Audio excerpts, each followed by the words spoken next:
ये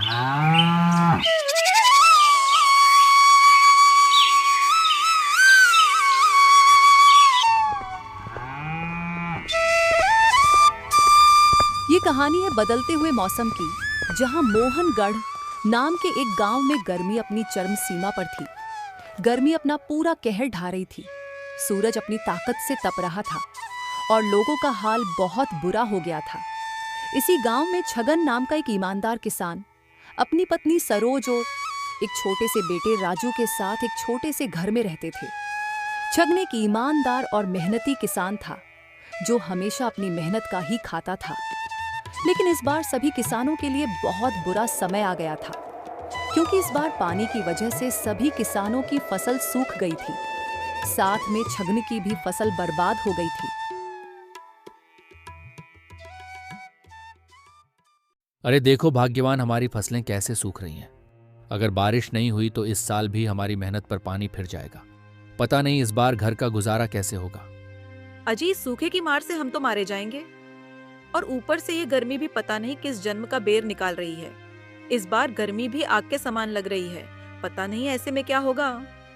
हाँ, इस धूप में तो बाहर खड़ा रहना भी मुश्किल हो गया है। इससे तो जान निकली जा रही है। इस प्रकार दोनों आपस में बातचीत करते हैं और बारिश का इंतजार करते हैं, क्योंकि अब गांव में पीने के लिए भी पानी नहीं मिल रहा था। फिर एक दिन अचानक आसमान में काले बादल घेर आए। तेज हवाएं चलने लगी और ऐसा लगा कि आज बारिश होकर रहेगी। अजी देखो जी, मुझे लगता है कि आज बारिश आने वाली है। मैंने कहा था कि बारिश जरूर आएगी। हाँ सरोज, मुझे भी ऐसा ही लगता है कि आज बारिश आएगी। अब हमारी दुआ कबूल हो गई। ये बारिश हमारी फसलें बचा सकती है। बारिश आने की खुशी में लोग पागल हो गए और उनकी खुशी का कोई ठिकाना नहीं रहा। लेकिन यह बारिश राहत की बजाय कहर बनकर आई थी। थोड़ी ही देर में हल्की बारिश ने तूफानी रूप ले लिया। पानी इस कदर बरसने लगा कि गांव की स्थिति खराब होने लगी। खूब देर तक बारिश होने के बाद गांव वालों का इतना नुकसान हो चुका था, लोगों की आशा निराशा में बदल गई और उन्होंने सोचा कि इतने बड़े नुकसान के बाद अब हम क्या करें। अरे भाइयों, देखा आपने कि इस बारिश ने हमारा कितना नुकसान कर दिया है। हमारा गुजर बसर करने का खेती ही एकमात्र जरिया था, लेकिन अब तो खेती भी खराब हो गई है। हमारी सारी फसलें नष्ट हो गई हैं। अब हम खेती के अलावा और क्या करें? मुझे लगता है क्यों ना हम शहर चले जाएं। हाँ भाई, तू सही कह रहा है। इस बारिश ने बहुत नुकसान कर दिया है। मुझे तो ऐसा लगता है यह खेती बाड़ी हमारे नसीब में नहीं है। हमें कुछ और काम ही करना होगा बाहर जाकर। इतनी भारी बारिश ने हमारी जिंदगी को तहस नहस कर दिया। सारी फसलें नष्ट कर दी होगी। अब यह मंजर हम अपनी आंखों से कैसे देखेंगे? हमारी जितनी मेहनत थी सब बेकार हो गया। अब सब उम्मीदें खत्म हो गई हैं, बस अफसोस ही रह गया। हम बस यही सोच रहे हैं कि अब हमारे पास कोई रास्ता नहीं बचा। बस अपने नुकसान पर रोने के अलावा कुछ भी नहीं कर सकते। और ऊपर से ये बारिश भी रुकने का नाम नहीं ले रही है। इस प्रकार लोग घरों में घुसकर बातें करते हैं और ऐसा सोचते हैं कि अब उनका सब कुछ बर्बाद हो गया। कुछ घंटों लगातार बारिश होने के बाद आखिरकार बारिश धीमी पड़ जाती है और बंद हो जाती है। आज इस बारिश से गांव में बहुत नुकसान हुआ था, जिसके चलते गांव में अफरा तफरी मच जाती है और लोग अपने अपने खेतों में जाकर देखते हैं। इसी बीच छगन भी अपने खेत में जाता है। अरे ये क्या हो गया? मेरी फसल तो पूरी तरह से तहस महस हो गई। पूरे खेत में तिनका तिनका बिखर गया है। अब इस फसल का क्या करेंगे? हम तो पूरी तरह लुट गए, पूरी तरह बर्बाद हो गए। पहले तो बारिश न होने की वजह से फसल नष्ट हो रही थी, लेकिन अब बारिश होने के बाद बर्बाद हो गई। भगवान, आपकी ये कैसी लीला है? आप हमारा अच्छा तो नहीं कर सकते हो, लेकिन बुरा तो मत करो। आज आपके इस फैसले की वजह से सारे किसान हार गए हैं भगवान। छगन इस प्रकार खुद को कोस ही रहा था, तभी रामू काका वहां से गुजर रहे होते हैं और छगन को देखकर वे उनके पास रुक जाते हैं। अरे बेटा, तुम उदास मत हो। भगवान को जो मंजूर था वो हो गया। ये दशा सभी गांव वालों की है। तुम उदास मत हो, धैर्य रखो बेटा। भगवान के घर में देर है, अंधेर नहीं। आज हमसे कुछ छीना है तो कल वापस भी जरूर देगा बेटा। लेकिन रामू काका, भगवान हमेशा हम गरीब किसानों का ही बुरा क्यों करते हैं? हमने किसी का क्या बिगाड़ा है? सब ठीक हो जाएगा बेटा, तुम इतने उदास मत हो। इस प्रकार वे दोनों आपस में बातचीत करते हैं और रामू काका वहां से चले जाते हैं। फिर छगन भी अपने घर आ जाता है और छगन को उदास देखकर सरोज पूछती हैं, अजी क्या बात है, आज आप इतने उदास क्यों हो? और हमारी फसल कैसी है? बारिश से नुकसान हुआ है क्या? अरे क्या बताऊं भाग्यवान, कल की बारिश से हमारी पूरी फसल बर्बाद हो गई है। अब हम क्या करें? हमारा तो फसल ही एकमात्र जरिया था, अब तो वो भी नष्ट हो गई। अजी आप धैर्य रखो, पूरा गांव इस परेशानी से जूझ रहा है। हम अकेले नहीं हैं जिसकी फसल नष्ट हुई हो। गांव में सभी किसानों की फसल नष्ट हो गई है। आप इतने उदास मत होइए। सरोज, उदास कैसे नहीं होता? तुम ही बताओ, अब हमारे घर का गुजारा कैसे होगा और हम खाएंगे क्या? मुझे तो कुछ समझ नहीं आ रहा है। गांव में कुछ लोग तो गांव छोड़कर शहर जाने की बात कर रहे हैं, लेकिन मैं शहर चला गया तो आपका क्या होगा? नहीं जी, आपको शहर जाने की कोई जरूरी नहीं है। हम गांव में ही कुछ काम कर लेंगे जिससे हमारा गुजारा हो जाएगा। आप एक काम कीजिए, आप अब दोबारा से फसल बो दीजिए। अब पानी की भी कमी नहीं है और साथ में गर्मी भी कम हो गई है, तो ऐसा करना सही होगा। क्या ऐसा करना सही रहेगा? हाँ, आप ऐसा ही करो, ये बिल्कुल ठीक है। चलो ठीक है भाग्यवान, मैं कल से ही फसल की बुवाई शुरू कर देता हूँ। देखते हैं आगे क्या होगा। इस प्रकार दोनों आपस में दोबारा खेती करने का फैसला लेते हैं।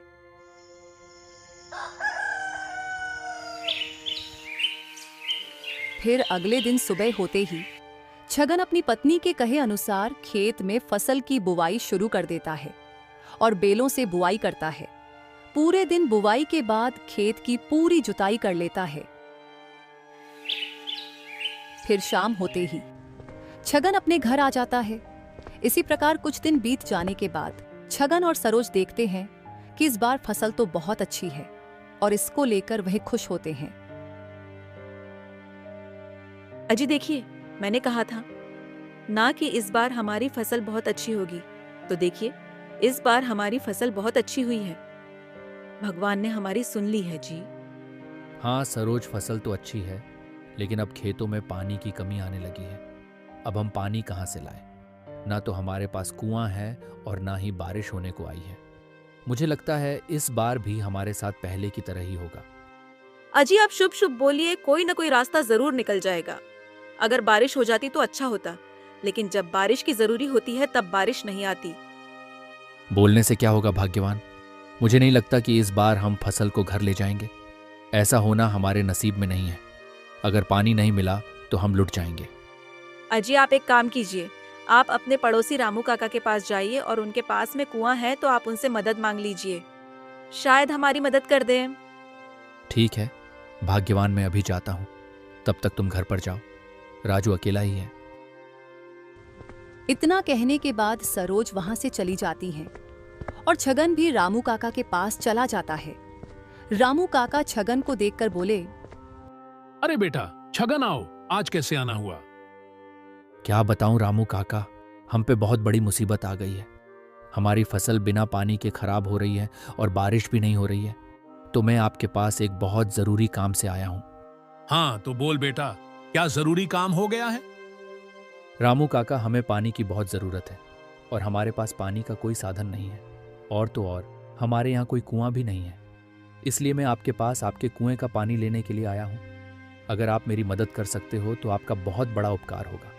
अगर आप चाहो तो पानी के पैसे भी ले सकते हो। छगन, मैं तुम्हारी परेशानी समझता हूँ, लेकिन मैं तुम्हारी मदद नहीं कर सकता हूँ बेटा। बेटा, मेरी खुद की फसल खराब हो रही है। हमारे कुएं का भी पानी खत्म हो गया है। अब थोड़ा सा पानी शेष रहा है। पैसे की कोई बात नहीं है बेटा। अगर हमारे पास पानी होता तो मैं तुम्हारी जरूर मदद करता।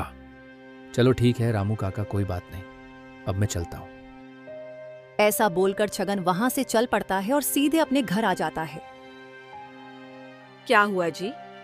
रामू काका कुएं का पानी देने के लिए मान गए क्या?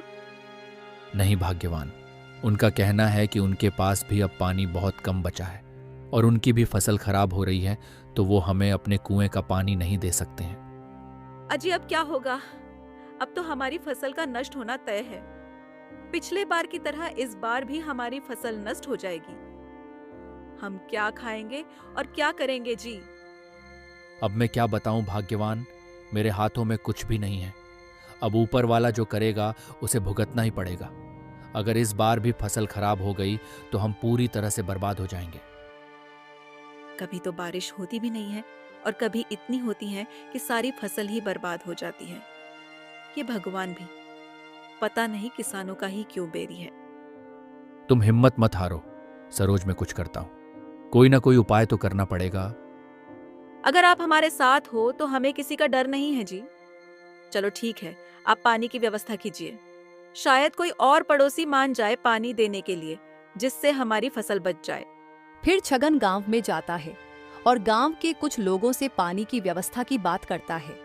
बहुत कोशिश के बाद भी छगन को कोई भी पानी देने को तैयार नहीं होता है, क्योंकि इस बार गर्मी भी अधिक थी, इसलिए सभी किसानों की हालात एक जैसे ही थे। फिर बिना पानी के कारण छगन की फसल सूख जाती है और पूरी तरह बर्बाद हो जाती है। साथ में और किसानों की भी फसल नष्ट हो जाती है। इस बार गर्मी की मार ने किसानों का नुकसान कराया है। कुछ दिन बाद छगन अपनी पत्नी से, सरोज, पिछले 2 सालों से हमें बहुत नुकसान हो रहा है। अब हमारे पास कुछ भी नहीं बचा है। इस बार पता नहीं हम खेती कर सकेंगे या नहीं। पिछले 2 सालों ने हमें निचोड़ कर रख दिया। बात तो आपकी सही है, लेकिन खेती तो करनी होगी, क्योंकि हमारे पड़ोसी खेती करेंगे और हम बंजर भूमि छोड़ेंगे तो लोग क्या कहेंगे। इसलिए इस साल और अपनी किस्मत आजमा लेते हैं और कैसे भी करके खेती करते हैं। हमारे पास खेती करने के लिए कुछ भी नहीं बचा तो कैसे करें? और अब तो राजू की पढ़ाई भी छूट गई है। पापा, मुझे मास्टर जी ने स्कूल से बाहर निकाल दिया है। आप स्कूल में मेरा दाखिला कब कराओगे? अरे मेरे प्यारे बच्चे, मैं तुम्हारा दाखिला जरूर करवाऊंगा और जल्दी ही करवाऊंगा। देखो सरोज, अब क्या करें? अजी हम एक काम करते हैं, आप अपने गांव के जमींदार के पास जाइए और उनसे थोड़ा कर्ज उधार ले आइए, जिनसे हमारी खेती भी हो जाएगी और राजू का दाखिला भी हो जाएगा। चलो ठीक है भाग्यवान, मैं अभी जाता हूँ और पता लगाता हूँ। ऐसा बोलकर छगन अपने घर चला जाता है और जमींदार के घर आ जाता है। और जमींदार, अरे आओ छगन आओ, आज कैसे आना हुआ? जमींदार जी, मेरे ऊपर बहुत बड़ी मुसीबत आ गई है। जमींदार जी, अब बुआई का समय आ गया है और मेरे पास खेती करने के लिए बीज नहीं है और वैसे मानो तो कुछ भी नहीं है। इसलिए मैं आपसे कुछ रुपए उधार लेने आया हूँ। अरे भैया ऐसा क्या, कोई बात नहीं, छगन ले जाओ पैसे, लेकिन एक बात याद रखना कि मुझे मेरे पैसे टाइम पर और ब्याज सहित चाहिए। हाँ जरूर जमींदार साहब, मैं आपके पैसे टाइम से लौटा दूंगा और ब्याज सहित वापस कर दूंगा। ठीक है, छगन ले जाओ पैसे। जमींदार का व्यवहार अच्छा होने के कारण छगन को कर्ज मिल जाता है और छगन उस कर्ज से अपने खेतों में बुवाई शुरू कर देता है। थोड़े दिन में बुवाई हो जाती है। फिर कुछ समय बाद छगन की फसल बहुत अच्छी उपज होती है और उस फसल को बेचकर छगन बहुत खुश होता है और फसल को देखकर जोश और आक्रोश में आ जाता है। अरे वाह, लगता है इस बार बहुत अच्छी फसल होगी। अब की बार मेरी फसल हरी भरी लहरा रही है। अब हमारे सारे सपने पूरे हो जाएंगे और इस बार पानी की भी जरूरत नहीं पड़ी, क्योंकि अभी बारिश हुई। पिछले बार की तरह वह खुद से बात कर ही रहा था, तभी रामू काका वहां से जा रहे थे और छगन से, अरे बेटा कैसे हो? इस बार तो बहुत खुश नजर आ रहे हो। और खुश नजर कैसे नहीं आओगे फसल जो इतनी अच्छी हुई है? बेटा मैंने कहा था ना कि भगवान के घर में देर है अंधेर नहीं। देखो पिछले 2 सालों में कुछ भी नहीं हुआ, लेकिन इस बार देखो फसल आसमान को छू रही है। इस बार पिछले साल का भी हिसाब निकल जाएगा बेटा। हाँ काका, आपने सही कहा, इस बार तो फसल बहुत अच्छी हुई है। इस तरह वे बातचीत करते हैं और बहुत खुश होते हैं। फिर छगन उस फसल को बेचकर बहुत मुनाफा कमा लेता है और जमींदार का सारा कर्ज चुका देता है और साथ में राजू का दाखिला भी करा देते हैं। इस प्रकार बारिश के खेल ने किसानों की जिंदगी चमन बना दी।